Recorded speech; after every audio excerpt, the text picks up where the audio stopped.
Bueno, en realidad, círculos concéntricos, lo que hemos visto ayer es un poco un accidente, porque intenté explicar un poco al principio del espectáculo que, claro, lo que iban a escuchar era un libro muy viejo. Yo no escribo así ya hace muchísimos años, porque es un libro que se termina hace 21 años. Entonces hay una propuesta de reedición y a mí me aburren mucho las cosas que se reproducen y que se automatizan. Entonces, para no aburrirme, digo, bueno, ¿qué añade un libro más? Un libro más. Y entonces, bueno, que vaya ilustrado. Bueno, pues va a ir ilustrado con una ilustradora estupenda que se llama Eva Yernaus. Bueno, pero ¿qué más se puede hacer? Porque, bueno, pues como siempre hago una película, un espectáculo para las presentaciones y para las lecturas, que también me aburren en extremo. Quiero decir, los bustos parlantes que se ponen a dar las gracias detrás de la mesa me aburren hasta la muerte. Y entonces digo, bueno, pues vamos a hacer una película. Se presta, el libro es una historia de adelante a atrás, y entonces se presta también a hacer una historia con imágenes.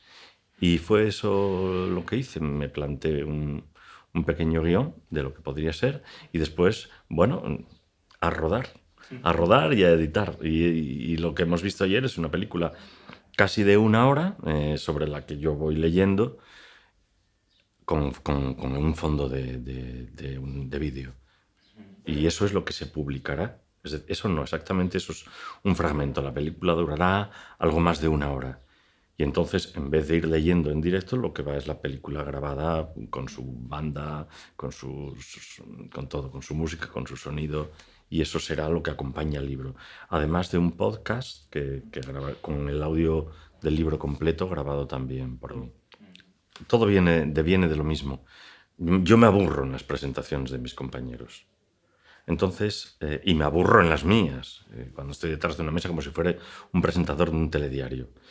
Y ya en 2008 hago la primera dramaturgia para un libro, es decir, sobre los textos, que además no tienen por qué ser los textos del libro. Los poetas dan una excesiva importancia y un peso muy grande a los textos.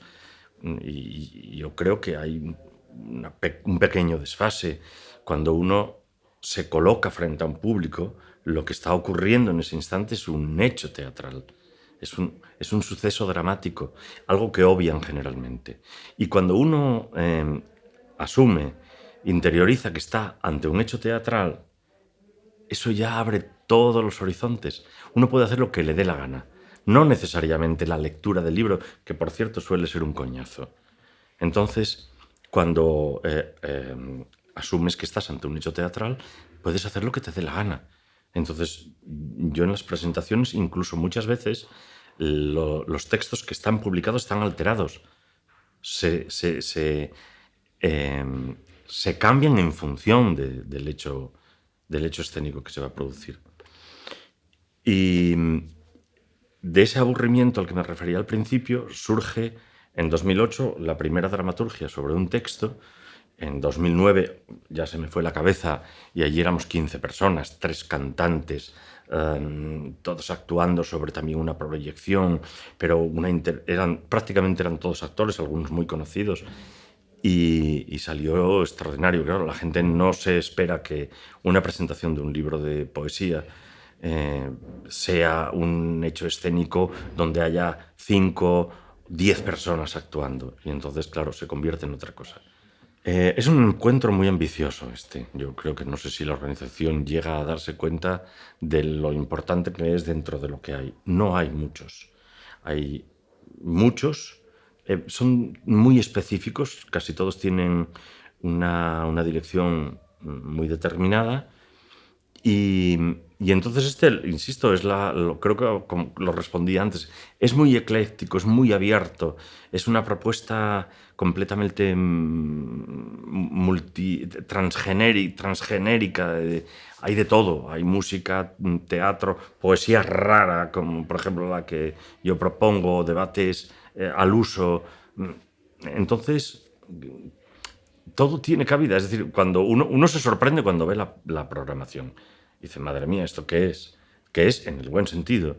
Y después cuando desde aquí ya se da cuenta uno de que todo tiene el encaje necesario. Lo de ayer en el teatro fue precioso, el teatro es una preciosidad y no sé, a mí me parece que todo encaja muy bien.